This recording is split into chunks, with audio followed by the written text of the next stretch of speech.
Salut, c'est Pascal. Aujourd'hui, vidéo sur la charte graphique.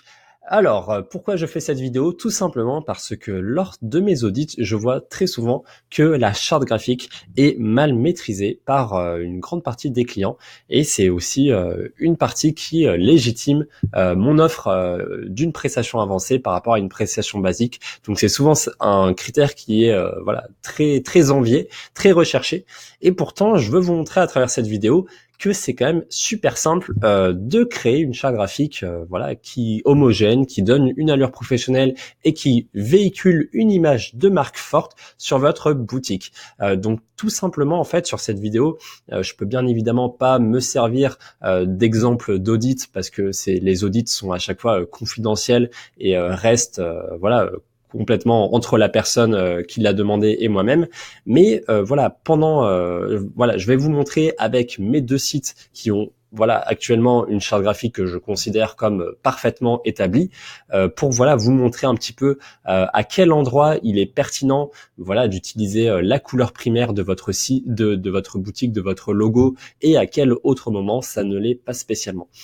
Donc voilà, je vais vous montrer par rapport à ça. Ça pourra aussi vous montrer un petit peu peut-être un nouveau regard des similitudes qu'il existe entre par exemple un site vitrine et un site monoproduit. Et vous allez voir que finalement il y a quand même des fois les mêmes formules qui reviennent et que finalement faut pas se prendre la tête, faut pas aller chercher midi à 14h, faut pas chercher à réinventer la roue. Tout simplement, faut appliquer ce qui marche. Voilà. Et c'est aussi simple que ça. Donc bah allez, c'est parti. En fait voilà, le premier critère pour moi avec la charte graphique, c'est pas définir une couleur primaire et la mettre de partout sur votre site. Parce que là, voilà, il va y avoir une conséquence très très simple, c'est que comme votre couleur est présente partout, vous n'allez plus avoir de contraste entre les éléments qui sont importants et les éléments qui ne sont pas importants, puisque vous lui avez apposé cette même couleur. Et c'est d'autant plus grave si vous avez mis une couleur qui est assez flashy. Alors je peux parler de rose fuchsia, mais également le rouge. Le rouge, ça saute aux yeux, hein, forcément. Et donc si vous mettez voilà cette couleur rouge de partout, en fait vous allez juste épuiser l'œil de votre prospect. Il va pas être inconsciemment guidé vers votre cycle d'achat et donc vers et donc il ne va pas vous amener de conversions supplémentaires et du coup vous allez du coup manquer votre objectif de web design principal parce que l'objectif du web design n'est pas de faire un site joli mais il est d'améliorer les conversions. Donc voilà, par rapport à ça, c'est vraiment super important d'avoir ces idées en tête. À partir de là, vous pouvez vous dire, voilà, qu'est-ce qu'il est important de définir, où est-ce que je veux que le prospect aille, et c'est vraiment ça qui va définir vos conversions. Donc en fait, moi déjà, je fais un truc très très simple dans Fastlane, c'est la couleur primaire. Je ne mets pas, en fait, dans ma couleur primaire, je mets une couleur complètement standard. Pourquoi je fais ça? Parce qu'il y a notamment plein de titres voilà dans les pages de collection, les titres de pages produits, etc., qui sont liés à cette couleur primaire. Et du coup, par rapport à ça, moi, j'aime pas spécialement mettre les titres en rouge, en rose, en orange, en jaune. Voilà, encore pire le jaune parce que c'est pas lisible. Du coup, moi, souvent, en couleur primaire, voilà, je peux vous montrer hein, si vous voulez dans les réglages de Fastlane. Je vais aller là-dedans, voilà, dans Touche à Pinou. Moi, souvent dans les réglages Fastlane, je prends ce fameux gris anthracite ou je prends un bleu un peu plus marqué, comme celui tiens de So Elegance d'ailleurs. Je vais montrer So Elegance juste ici, voilà. Donc là, voilà, Touche à Pinou, j'ouvre ici, voilà. Voilà, vous voyez ici, là, je vais me servir de mon outil Colorpix que je vous avais présenté dans mes premières vidéos sur le web design. Alors bon, ça fait longtemps pour ceux qui me suivaient pas à ce moment-là, mais voilà, Colorpix c'est un excellent outil, c'est un petit programme exe qui prend quelques kilooctets. Vous l'installez, après voilà, il vous suffit de mettre votre curseur et voilà, il vous définit la couleur, les données rouge, green, blue, les données hexadécimales. Voilà, vous avez absolument tout ce que vous avez besoin. Et là, par exemple, voilà, vous pouvez pointer sur la header band. Et là, vous appuyez sur la touche espace. Et là, ça va verrouiller la couleur. Donc comme ça, voilà, le pointeur ne va plus mettre à jour la couleur. Et là, voilà, cette fameuse couleur, c'est un bleu, voilà, un bleu marine que vous pouvez parfaitement réutiliser. Moi, sinon, voilà, je crois que c'est le même en plus ici. Sinon, voilà, sur mon site vitrine, j'ai utilisé un gris anthracite qui est voilà cette couleur-ci. Donc voilà, en fait, vous pouvez tout simplement la réutiliser et vous allez voir que dans Team Settings Color, voilà, là la couleur primaire, j'ai pris voilà, c'est quasiment le même bleu marine, j'ai pris celui-ci mais c'est vraiment quasiment le même. Voilà.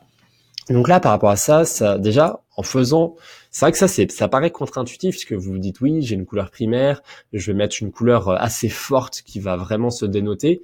Mais pour moi, c'est une erreur de mettre cette couleur primaire ici parce qu'après, ça va vous être compliqué de faire exactement ce que vous voulez. Alors moi, au tout début, en fait, pour la petite histoire, je mettais la couleur ici et finalement, ensuite, je m'amusais avec le CSS à le changer de partout, mais ça faisait beaucoup de réglages à prendre en compte. Il y en a vraiment beaucoup, hein. Je pense que vous rendez même pas compte entre les titres du footer, du header, les titres de collection, les titres de produits. Il y en a vraiment beaucoup et vraiment, vous facilitez la vie en mettant une couleur plutôt sobre ici.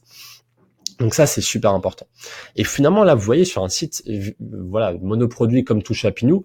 Alors là, je suis dans un cas un peu particulier parce que voilà, comme vous le savez, j'ai deux couleurs un petit peu, j'ai ce bleu et ce violet rose.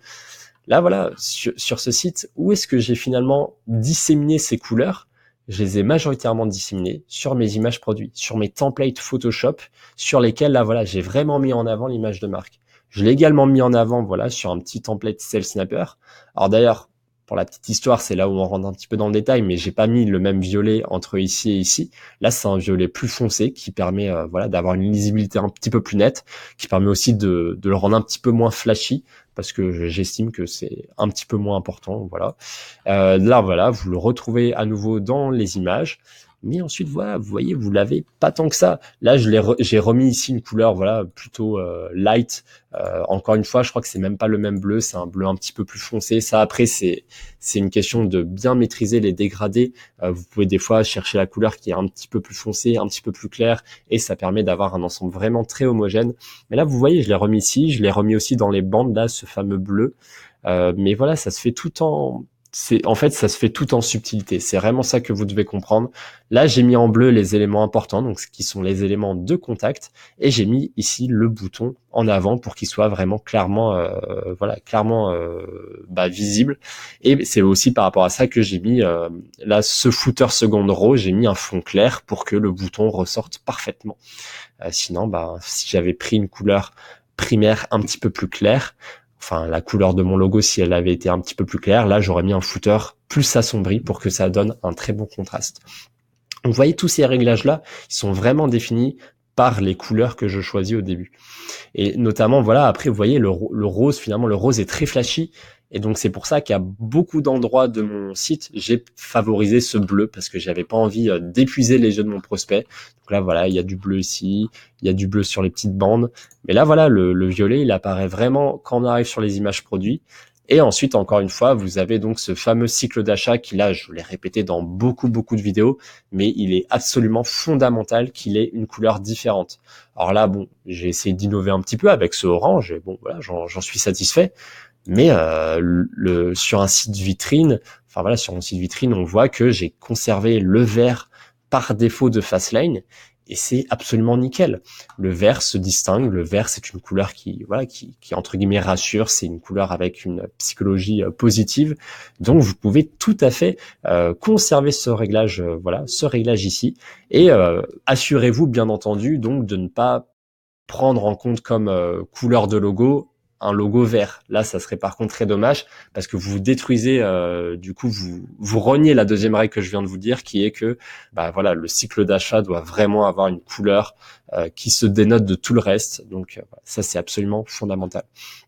Mais voilà, si vous voulez maintenant reprendre sur le site vitrine, vous voyez que là, mon logo n'a même pas de couleur vraiment prédéfinie, hein. C'est encore une fois ce fameux gris anthracite que vous retrouvez à pas mal d'endroits.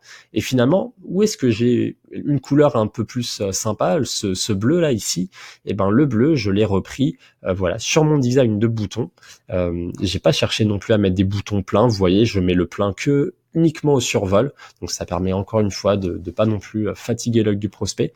J'ai utilisé ce bleu également pour mes templates Photoshop pour créer mes vignettes de vidéos YouTube. Donc ça ça permet aussi de vraiment plus marquer.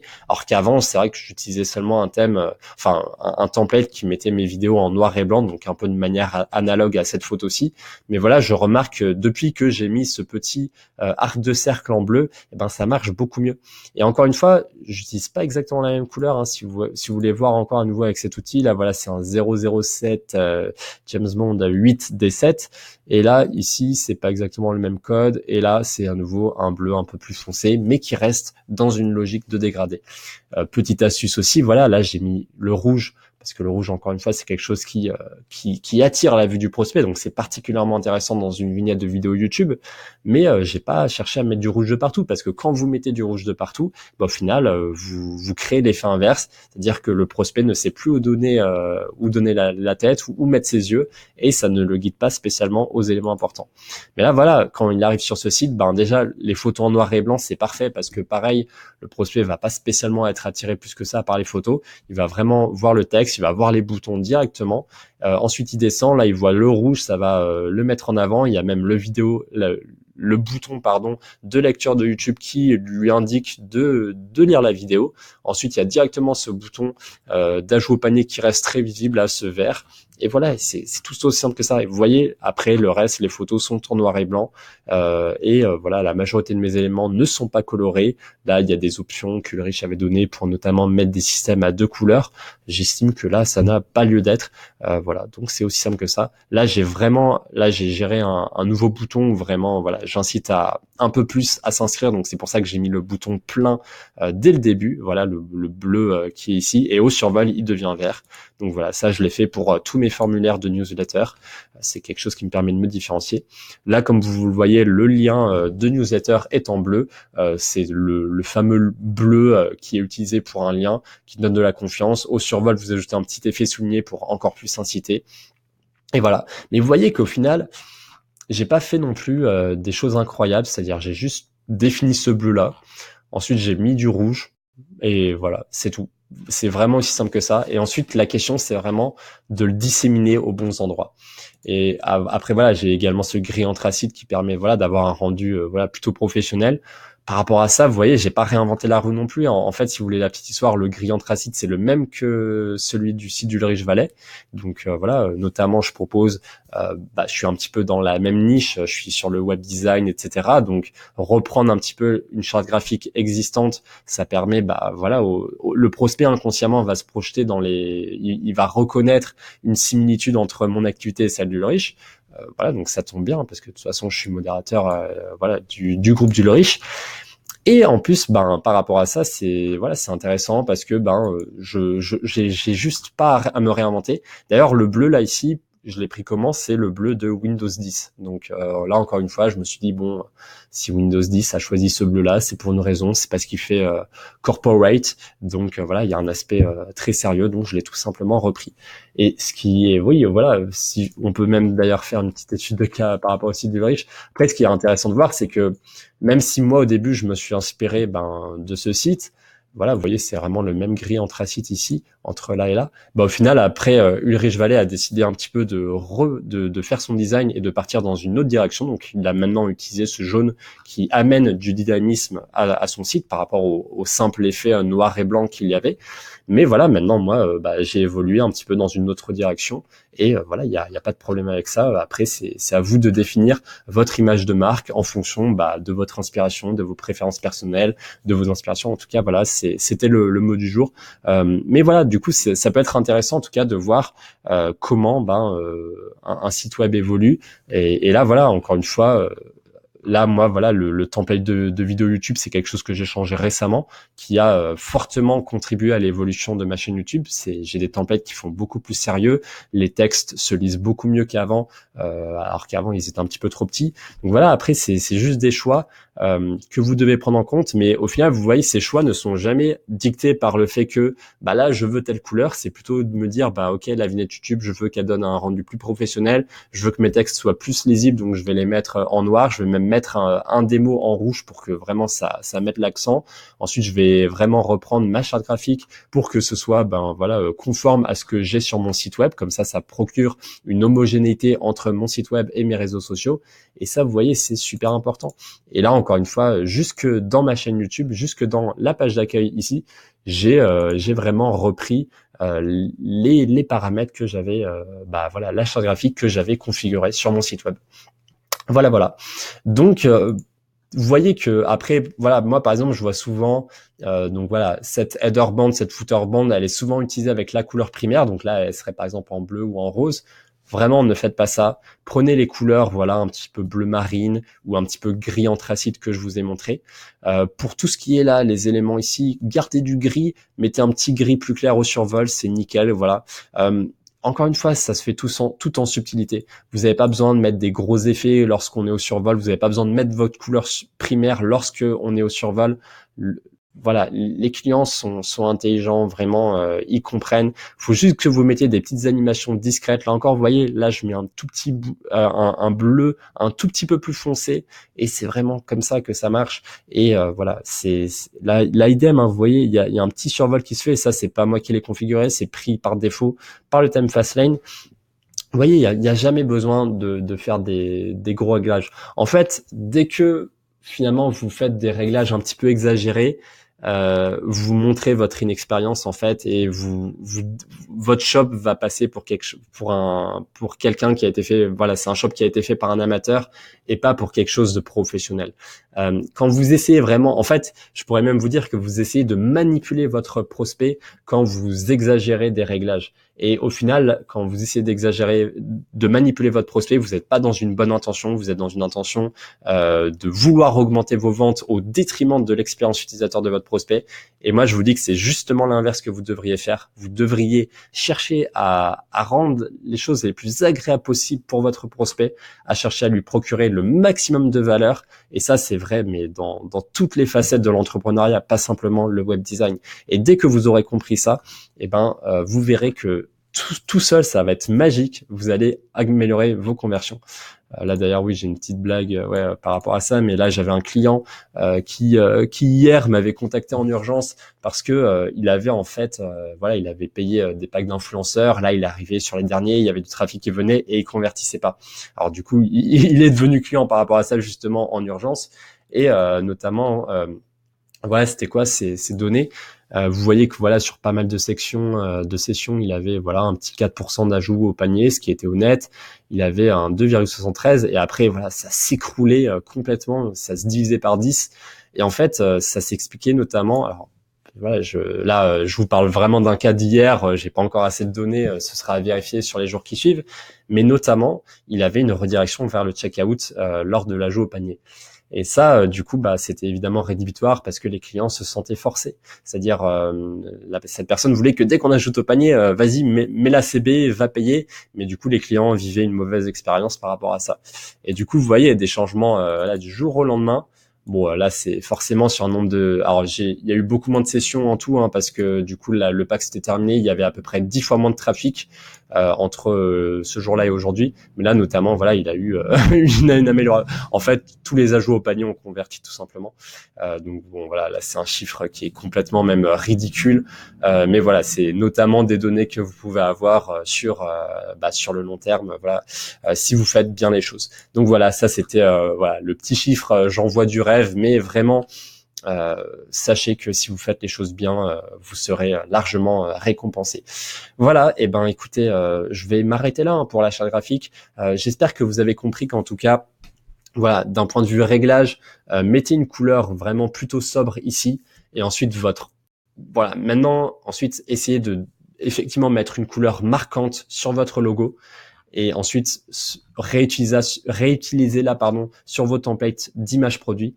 Faites des templates Photoshop qui reprennent cette image, cette couleur assez forte, et ensuite essayez de la diffuser un petit peu par-ci par-là sur le footer, sur quelques boutons, mais voilà, n'en faites pas des caisses. Si la couleur est un petit peu trop fluo, essayez de la rendre un petit peu moins fluo, de jouer sur les dégradés, et voilà, vraiment comme ça va rendre, vous allez avoir une charte graphique beaucoup plus professionnelle que ce que je peux voir d'habitude. Et sinon, tous les éléments qui ne sont pas importants, alors oui, là, le panier, c'est quand même important, mais le cart slide se déploie automatiquement lorsqu'il y a un ajout au panier. Donc, vous n'avez pas spécialement besoin que le prospect voit ça en gros. De toute façon, il le sait, c'est une convention que le cart est toujours à droite dans le header.